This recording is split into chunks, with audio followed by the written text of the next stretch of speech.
বাংলাদেশের সর্বশেষ গুরুত্বপূর্ণ আপডেট সংবাদে আপনাকে স্বাগত। শুরুতেই সংবাদ শিরোনাম, পরে বিস্তারিত।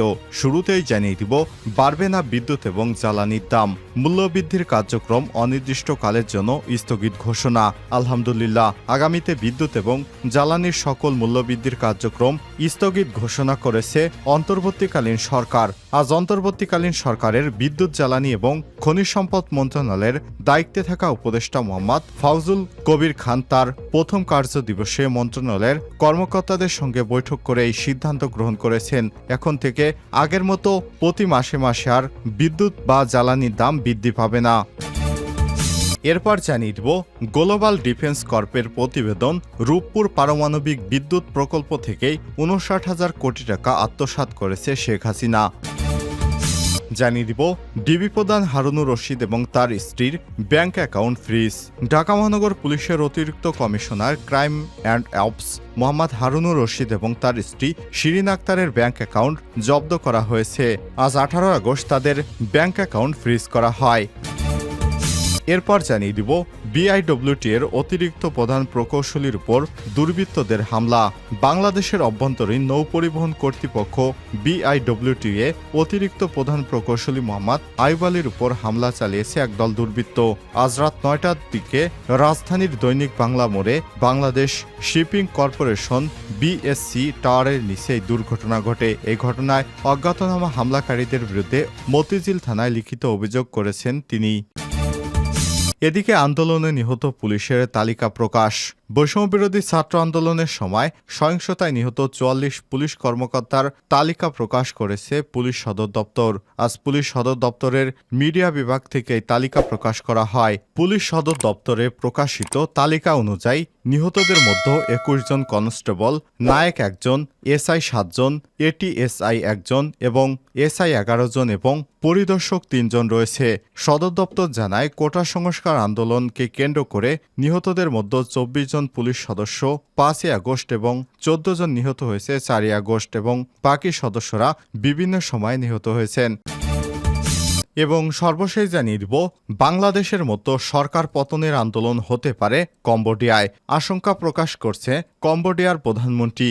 বাংলাদেশ থেকে অনুপ্রাণিত হয়ে কম্বোডিয়াতেও সরকার পতনের আন্দোলন শুরু হতে পারে বলে আশঙ্কা করছে দেশটির প্রধানমন্ত্রী হুন মানেত। তিনি বলেছেন, মানুষ মত প্রকাশের স্বাধীনতা উপভোগ করতে পারে, কিন্তু সেই স্বাধীনতা ব্যবহার করে বিশাল গণবিক্ষোভের আয়োজন করা উচিত নয়। সম্প্রতি রাজধানীর নমপেনে ব্যবসায়ীদের সঙ্গে এক বৈঠকে সব কথা বলেছেন কম্বোডিয়ার প্রধানমন্ত্রী। এ সময় তিনি বাংলাদেশের সাম্প্রতিক বিক্ষোভ এবং তার জেরে প্রধানমন্ত্রী শেখ হাসিনার পদত্যাগ করে দেশ ছেড়ে পালানোর ঘটনা উল্লেখ করেছেন। হুন মানেত বলেন, আমি কম্বোডিয়ায় এ ধরনের পরিস্থিতি দেখতে চাই না। প্রিয় দর্শক, এতক্ষণ শুনছিলেন সংবাদ শিরোনাম, এবারে বিস্তারিত।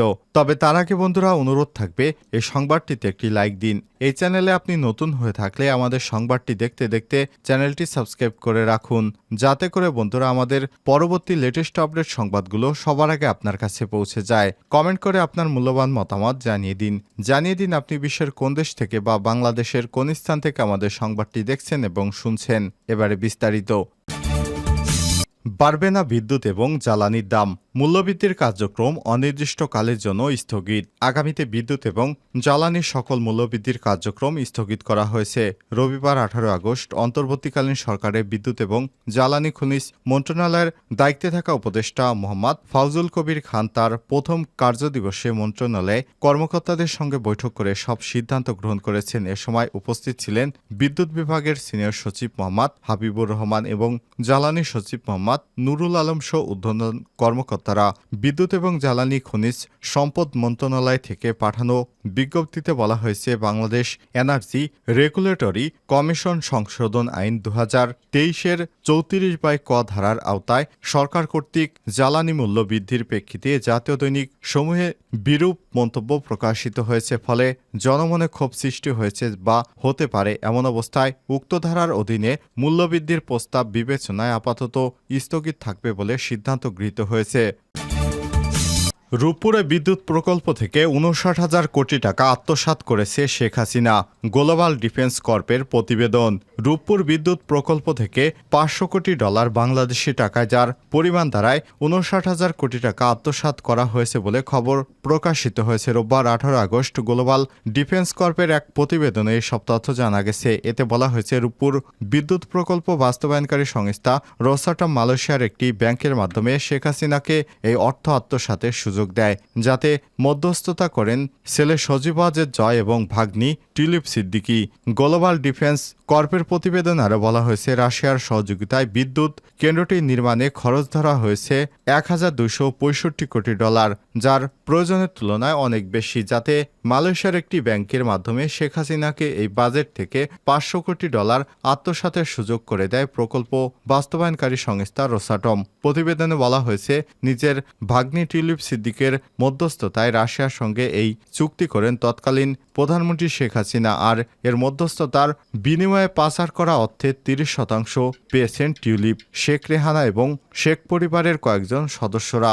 2013 সালে রাশিয়ার প্রেসিডেন্ট ভ্লাদিমির পুতিনের সঙ্গে শেখ হাসিনার সাক্ষাতের সময় সঙ্গী ছিলেন টিউলিপ সিদ্দিক। গ্লোবাল ডিফেন্স কর্পের দাবি, এ সময় ঢাকা মস্কোর $1 বিলিয়ন অস্ত্র চুরির মধ্যস্থতাও করেন তিনি। 2009 সালে পোসা লিমিটেড নামে একটি ভুয়া কোম্পানি চালু করেন টিউলিপ সিদ্দিকী, যার তার মা শেখ রেহানা এবং চাচা তৎকালীন প্রধানমন্ত্রীর প্রতিরক্ষা উপদেষ্টা তারিক আহমেদ সিদ্দিক। যুক্তরাষ্ট্রেও জুমানা ইনভেস্টমেন্ট নামে তাদের একটি কোম্পানি রয়েছে।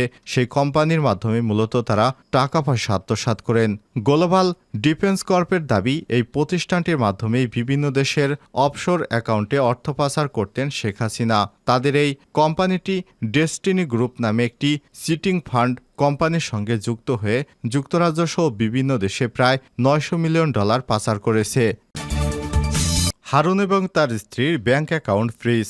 ঢাকা মহানগর পুলিশের অতিরিক্ত commissioner crime and ops Mohammad Harunur Rashid এবং তার স্ত্রী শিরিন আক্তারের ব্যাংক অ্যাকাউন্ট জব্দ করা হয়েছে। বাংলাদেশ ফাইন্যান্সিয়াল ইন্টেলিজেন্স ইউনিট বিএফইউ রবিবার 18 আগস্ট তাদের ব্যাংক অ্যাকাউন্ট ফ্রিজ করার নির্দেশ দিয়েছে। বিএফইউ এর চিঠিতে বলা হয়েছে, হারুন এবং তার স্ত্রী শিরিন আক্তার এবং তাদের ব্যক্তি মালিকানাধীন ব্যবসা প্রতিষ্ঠানের নামে কোনো হিসাব থাকলে তাও স্থগিত করতে হবে। অ্যাকাউন্ট ফ্রিজের ফলে এখন থেকে তারা আর কোনো টাকা তুলতে পারবেন না। মানি লন্ডারিং প্রতিরোধ আইনে 1 মাসের জন্য অ্যাকাউন্ট স্থগিতের নির্দেশনা দেওয়া হয়েছে। এদিকে সাবেক ডিএমপি কমিশনার আসাদুজ্জামান মিয়া এবং অতিরিক্ত কমিশনার হারুনুর রশিদের অবৈধ সম্পদের তদন্ত শুরু করেছে দুর্নীতি দমন কমিশন দুদক। এছাড়াও সাবেক ভূমিমন্ত্রী সাইফুজ্জামান চৌধুরীর বিরুদ্ধে তদন্ত শুরু করেছে সংস্থাটি। রবিবার দুদক সূত্র থেকে সব তথ্য জানা গেছে। আন্দোলনে নিহত পুলিশের তালিকা প্রকাশ। বৈষম্যবিরোধী ছাত্র আন্দোলনের সময় সহিংসতায় নিহত 44 জন পুলিশ কর্মকর্তার তালিকা প্রকাশ করেছে পুলিশ সদর দপ্তর। রোববার 18 আগস্ট পুলিশ সদর দপ্তরের মিডিয়া বিভাগ থেকে এই তালিকা প্রকাশ করা হয়েছে। নিহতদের মধ্যে 21 জন কনস্টেবল, 1 জন নায়েক, এসআই 7 জন, এটি এসআই 1 জন এবং এসআই 11 জন এবং পরিদর্শক 3 জন। নিহত পুলিশ সদস্যদের মধ্যে ডিএমপির 14 জন, সিরাজগঞ্জে এনায়েতপুর থানায় 15 জন, নোয়াখালী সোনাইমুড়ি থানার 2 জন, কুমিল্লার তিতাস থানার 2 জন, চাঁদপুর কচুয়া থানার 1 জন, সিলেটে বানিয়াচং থানার 1 জন এবং ঢাকা এসবির 1 জন, নারায়ণগঞ্জ পিবিআইয়ের 1 জন, টুরিস্ট পুলিশ সদর দপ্তরের 1 জন, কুমিল্লা হাইওয়ে পুলিশের 1 জন, কসবা থানার 1 জন, খুলনা মহানগর পুলিশের 1 জন, গাজীপুর মহানগর পুলিশের 1 জন এবং ঢাকা জেলার 2 জন পুলিশ সদস্য রয়েছে। নিহত পুলিশ কর্মকর্তাদের তালিকা হল: এসআই নিরস্ত্র শ্রী সুজন চন্দ্র দে, পুলিশ পরিদর্শক নিরস্ত্র Mohammad Rashidul Islam, SI Khagechandra Sarkar, Sanjay Kumar Das, SI Firoz Hossain, Naik Mohammad Giasuddin, SI Raju Ahmed, SI Mohammad Sohel Rana, SI Mamunur Rashid, SI Mohammad Basir Uddin, police পরিদর্শক SI Mohammad Abdur Razzak, SI Mohammad Raisuddin, SI Mohammad Tosninuzzaman, SI Pranabesh Kumar বিশ্বাস।